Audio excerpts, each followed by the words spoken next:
Welcome to ज्ञान achievers. कैसे हैं आप सब? I hope you all are doing well. Now we start cross elasticity of demand. बच्चे ये हमारा लास्ट टॉपिक है इलास्टिसिटी ऑफ डिमांड का। इसके बाद हमारा ये चैप्टर खत्म हो जाएगा, फिनिश हो जाएगा या तो अब हम स्टार्ट करते हैं cross elasticity of demand. Cross elasticity of demand का मीनिंग क्या है? सबसे पहले आपको एक बात मालूम होनी चाहिए कि एक तो होती है हमारी कॉम्प्लीमेंट्री गुड्स और एक होती है सब्स्टिट्यूट गुड्स। सब्स्टिट्यूट गुड्स जो एक दूसरे का सब्स्टिट्यूट होते हैं, मींस अगर आपको एक गुड नहीं मिलती है तो आप सेकंड गुड का यूज कर सकते हैं, तो उसको हम बोल देते हैं सब्स्टिट्यूट गुड्स।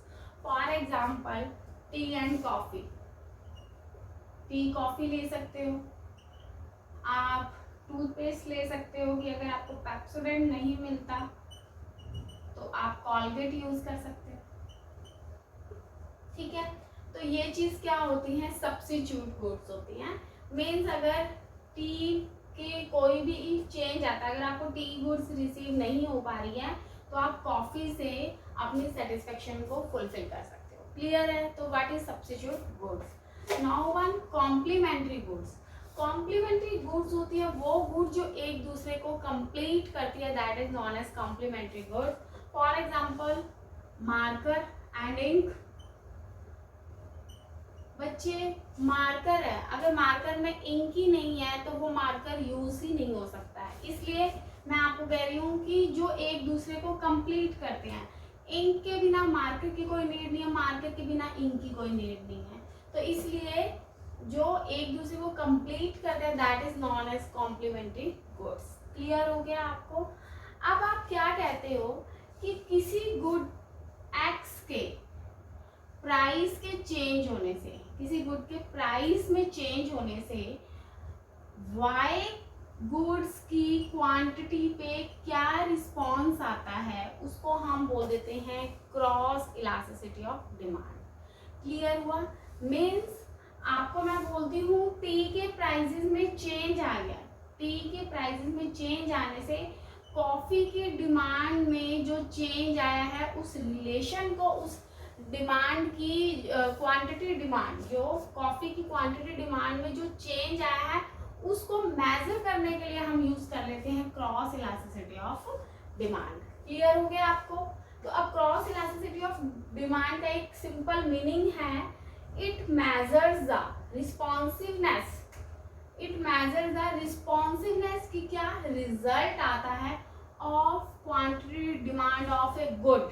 कोई भी गुड ले सकते हैं, मान लीजिए मैं यहाँ पे गुड ले रही हूँ टी, या कॉफी ले सकते हैं मार्कर, कि मार्कर की डिमांड में क्या रिस्पॉन्स आता है to change in the price of related goods. यहाँ पे मैंने सब्स्टिट्यूट गुड नहीं लिखा है, रिलेटेड लिखा है, क्योंकि टी का रिलेशन किससे ले रहे हैं, हम कॉफी से लेंगे, और मार्कर का रिलेशन हम लेंगे यहाँ पे इंक से।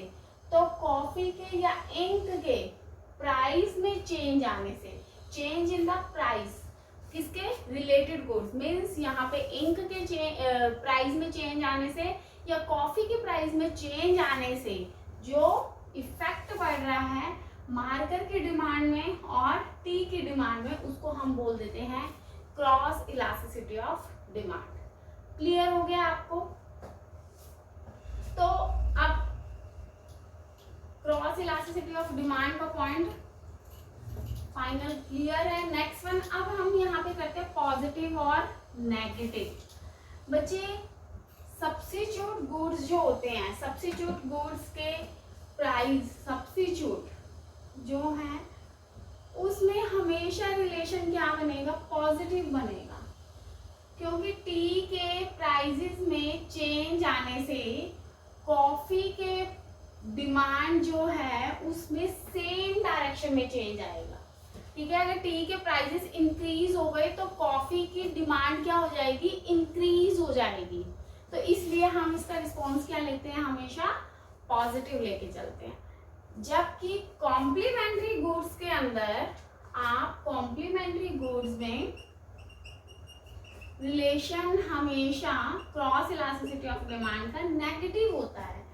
जब मार्कर के प्राइजेस बढ़ जाएंगे, मार्कर के प्राइजेस बढ़ गए तो मार्कर की डिमांड क्या हो जाएगी, डाउन हो जाएगी।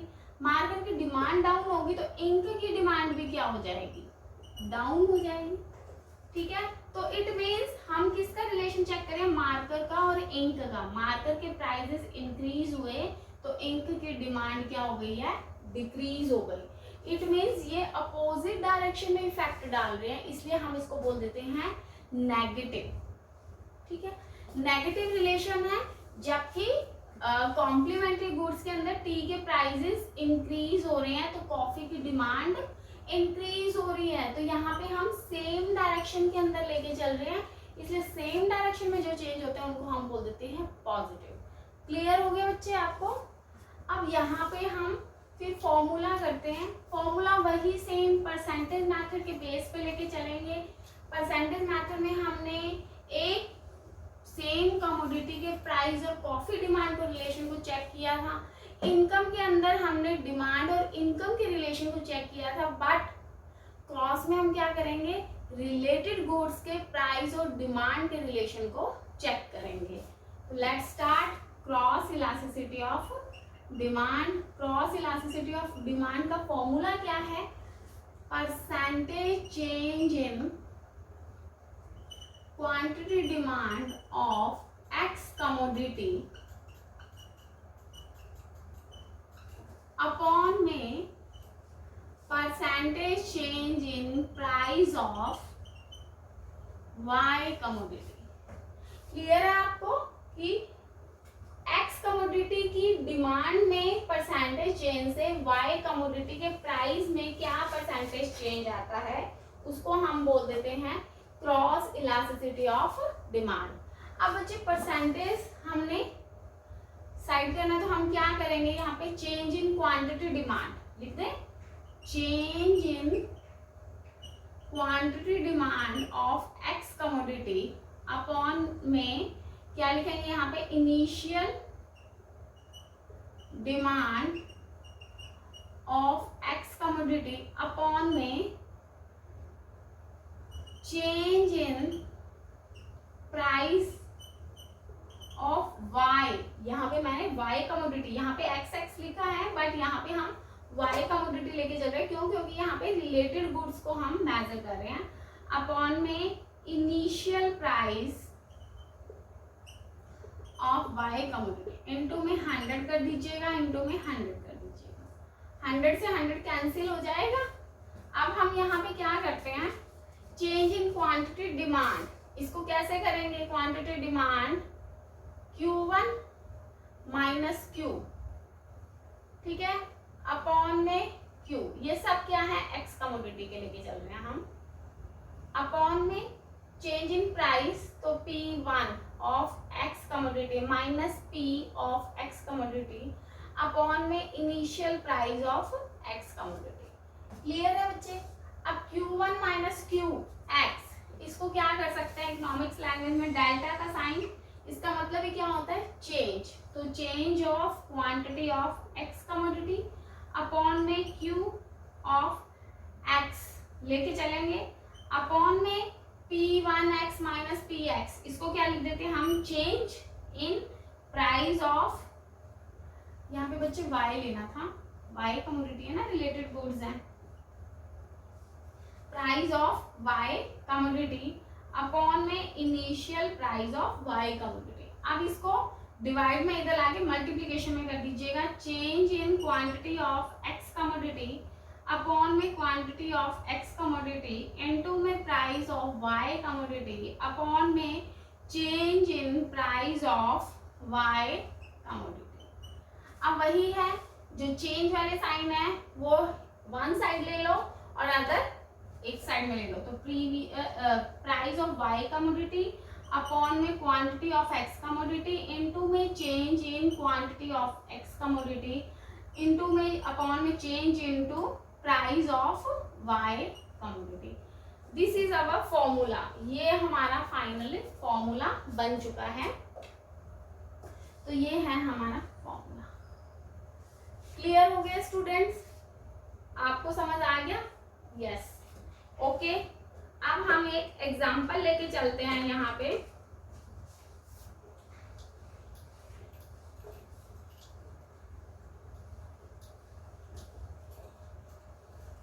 एग्जांपल आप ले लो कि प्राइस ऑफ टी, जो प्राइस थे टी के, अगर प्राइस टी का 10 रुपीज था तो कॉफी की डिमांड जो थी वो कितनी थी, 5 कप्स थी। और अगर प्राइस टी का, टी से कितना हो गया 20 हो गया, या आप 30 ले लो, तो कॉफी की डिमांड कितनी हो गई है। टी के प्राइसेस जब इंक्रीज हुए तो कॉफी की डिमांड भी क्या हो गई है, इंक्रीज हो गई, कप्स इंक्रीज हो गए हैं। 5 से कितने हो गए हैं, 50 कप्स हो गए हैं। क्लियर हो गया, क्योंकि यहाँ पे कॉफी के जो प्राइसेस हैं वो फिक्स्ड है, कॉफी के प्राइसेस में कोई भी चेंज नहीं आया।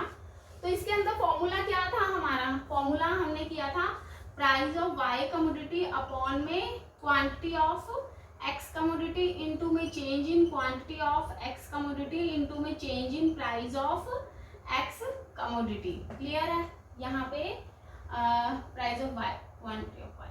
ठीक है, क्लियर हो गया बच्चे कि यहाँ पे, यस। अब हम ये क्वेश्चन करते हैं यहाँ पे। आप क्या करोगे बच्चे, प्राइस के जो चेंजेस आए हैं, प्राइस का कितना चेंज आया है, टी का 10 से 30 आ गया है। प्राइस क्या हो गए हैं हमारे, 10 से 30 हो गए हैं। तो अब हम सॉल्व करते हैं। प्राइस के अंदर जो चेंज है, यहाँ पे क्या लिखना है, टी वाई, यहाँ पे एक्स क्या है, कॉफी है, और वाई, एक्स है टी और वाई है कॉफी। तो बच्चे यहाँ पे पी वाई निकाल लीजिए, पी वाई, वाई ये है तो चेंज इन पी वाई, तो अपने पास ऑलरेडी गिवन है ना, प्राइस ये रहा पी वाई, और ये क्या हो गया है, ये क्वांटिटी है बच्चे, क्वांटिटी है तो क्वांटिटी को हम यहाँ पे लेके चलते हैं क्यू, तो यहाँ पे ये निकल जाएगा हमारे पास क्यू एक्स, और ये कितना हो जाएगा पी एक्स। और अब निकालते हैं क्यू वाई, तो q y change in q x, change in q x. Q x के अंदर चेंजेस क्या है, 50 माइनस 5, 50 माइनस 5 कितना हो गया 45, और चेंज इन पी वाई, ये वाई है और ये एक्स है। पी वाई में जो चेंजेस हैं वो कितने हैं, 30 माइनस 10 कितना आ गया है, 20 हो गया है। अब फॉर्मूले में पुट कर दीजिए, जो पी वाई है means price of y goods कितना हो गया है 10, अपॉन में क्यू एक्स वो कितना है 5, इनटू में change in quantity of x 45, और change in price of income कितना हो गया है 20। तो अब इसको सॉल्व कर लीजिए, ये कितना आ गया 4.5, दैट इज ग्रेटर देन 1, तो ये क्या हो गया है मोर इलास्टिक डिमांड हो गई है। क्लियर है आपको। तो अब हम स्टार्ट करते हैं, इसके अंदर टाइप्स हैं क्रॉस इलास्टिसिटी ऑफ डिमांड की बच्चे, वो हम पॉजिटिव, नेगेटिव और जीरो लेके चलेंगे। तो टाइप्स ऑफ डिमांड स्टार्ट करते हैं हम। Types of cross elasticity of demand, तो बच्चे ये है पॉजिटिव, ये है नेगेटिव, और ये है हमारी जीरो। तो पॉजिटिव कौन सी गुड्स के अंदर लेके चलेंगे हम, सब्स्टिट्यूट गुड्स को। तो पॉजिटिव के अंदर हम सब्स्टिट्यूट गुड्स का रिलेशन मेजर करते हैं। तो सब्स्टिट्यूट गुड्स के अंदर मैं जो ऑलवेज एग्जांपल होता है हमारा टी और कॉफी का लेके चल रहे हैं। एक बात बताओ, ये हमें पता है कि पॉजिटिव रिलेशनशिप होता है, पॉजिटिव है तो जब टी के यहाँ पे कॉफी लेके चलते हैं, ठीक है, टी के प्राइसेस इंक्रीज होंगे तो कॉफी की डिमांड क्या हो जाएगी, इंक्रीज हो जाएगी। टी के प्राइसेस जब डिक्रीज होंगे तो कॉफी की डिमांड भी डिक्रीज हो जाएगी। तो हाँ हम करते हैं, चलो स्टार्ट। यहाँ पे ले लिया हमने टी और यहाँ पे ले लिया है कॉफी। ठीक है। अब टी के प्राइजेस मान लीजिए इतने हैं, तो कॉफी की डिमांड क्या है, ये है। ठीक है, जब टी के प्राइजेस इंक्रीज हुए यहाँ से यहाँ आ गए, तो कॉफी की, यहाँ पे हम बात कर रहे हैं डिमांड की, तो कॉफी की डिमांड भी क्या हो जाएगी, इंक्रीज हो जाएगी। तो कॉफी की डिमांड इंक्रीज हो गई है, ये कॉफी की डिमांड होगी। तो ये कौन सा रिलेशनशिप हो गया, पॉजिटिव हो गया। तो ये हमारी क्या बन गई है, डिमांड कर्व बन गई है। क्लियर है। इसको हम कौन सी डिमांड इलास्टिसिटी बोल सकते हैं, पॉजिटिव। तो ये क्या हो गया है, positive cross elasticity of demand curve. Clear है बच्चे कि पॉजिटिव क्या होता है। आई होप इसमें आपको कोई भी प्रॉब्लम नहीं होगी। नेक्स्ट वन है नेगेटिव। नेगेटिव जो है वो कॉम्प्लीमेंट्री गुड्स के लिए हम यूज करते हैं। तो नेगेटिव आ गया है हमारा कॉम्प्लीमेंट्री गुड्स के लिए। कॉम्प्लीमेंट्री गुड्स क्या होती है, जो एक दूसरे को कंप्लीट करती है, जैसे कि पेन और इंक। विदाउट इंक पेन की कोई नीड ही नहीं है, और अगर पेन ही ना हो तो इंक्स की क्या नीड है। ओके, तो इसलिए पेन और इंक एक दूसरे को कंप्लीट करते हैं। इसके अंदर हमेशा नेगेटिव रिलेशनशिप होता है। अब एक बात बताओ, जब पेन के प्राइजेस इंक्रीज हो गए तो इंक की डिमांड क्या हो जाएगी, डिक्रीज हो जाएगी। ऐसा क्यों, लेकिन मैं आपको इनडायरेक्ट रिलेशनशिप बताती हूँ। पेन के प्राइस जब इंक्रीज होंगे तो पेन की क्वांटिटी क्या हो जाएगी, पेन की क्वांटिटी डिक्रीज हो जाएगी। जब पेन की डिमांड डिक्रीज हो जाएगी तो फिर पेन में ही तो डालने के लिए इंक चाहिए हमें, तो फिर वो इंक की डिमांड भी क्या हो गई है, डिक्रीज हो गई। तो इसलिए ये कौन सा रिलेशनशिप हो गया है, नेगेटिव रिलेशनशिप हो गया। क्लियर है बच्चे, आई होप आपको समझ आ गया होगा। अब मैं यहाँ पे डाल देती हूँ, मान लीजिए पेन के यहाँ पे आ गए हैं प्राइस और यहाँ पे इंक की डिमांड। ठीक है, अब क्या होगा, जब पेन के प्राइसेस कम होंगे, जब पेन के प्राइसेस इतने थे तो डिमांड क्या थी हमारी, ज्यादा थी, क्योंकि पेन के प्राइसेस क्या है, कम है। ठीक है, लो है पेन के प्राइसेस तो डिमांड क्या है, हायर है इंक की। ठीक है, क्योंकि ये इंक क्या चाहिए, पेन में ही डालने के लिए चाहिए। लेकिन जब पेन के प्राइसेस को मैंने इंक्रीज कर दिया, ये कर दिया, तो पेन के प्राइसेस इंक्रीज हो गए। जब पेन के प्राइसेस इंक्रीज हो गए तो इंक की डिमांड क्या हो गई, डाउन हो गई। तो डिमांड डाउन होगी मीन्स कम होगी, तो कम होगी तो लेफ्ट साइड में डाउनवर्ड कर देंगे। तो ये हमारे क्लियर हो गया। अब रिलेशनशिप मैटर करना, ये हमारी क्या बन गई, demand curve. It means negative के अंदर आपकी लेफ्ट टू राइट और डाउनवर्ड बन जाएगी। क्लियर है, जबकि पॉजिटिव में क्या होती है, क्या होती है, होती तो लेफ्ट टू राइट ही है, बट होती है हमारी इसके अंदर अपवर्ड।